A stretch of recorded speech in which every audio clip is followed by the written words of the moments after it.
Bonjour à tous. On se retrouve aujourd'hui pour un tout nouveau numéro du bilan de la semaine. On se retrouve chaque semaine pour parler en moins de 3 minutes de toute l'actualité et on en parle juste après le générique. C'est parti, générique.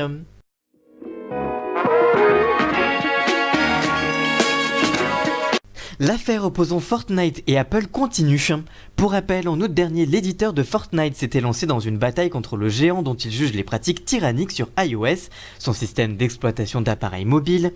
Il lui reproche de prélever une taxe beaucoup trop élevée d'environ 30% sur les transactions des consommateurs réalisées via l'App Store. Elle reproche également aux opérateurs de plateformes mobiles, principalement Apple et Google, d'être à la fois juge et partie et d'écraser la concurrence en favorisant leurs propres produits. Ce vendredi 9 octobre, la justice californienne a tranché sur l'affaire. Le jeu phénomène Fortnite ne reviendra pas sur les iPhones avant l'été 2021, à moins que son éditeur Epic Games ne fasse machine arrière dans sa bataille contre Apple.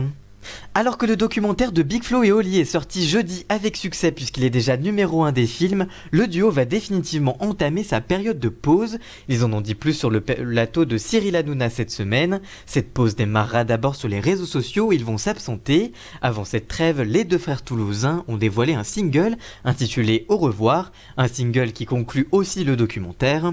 Sur le plateau de TPMP, ils en ont dit plus sur cette pause médiatique qu'ils vont opérer dans les prochains mois. Big Flo indique, je cite, « On va couper les réseaux parce que ça prend quand même la tête, le temps de se remettre en studio et de bien bosser, mais pas plus d'1 an. Quand le public s'étonne de la durée annoncée, il rétorque, je cite, « Un bon album ça ne se fait pas en 2 mois. » Cette annonce a fait l'effet d'une bombe, mais globalement encouragée et compris par les fans du duo.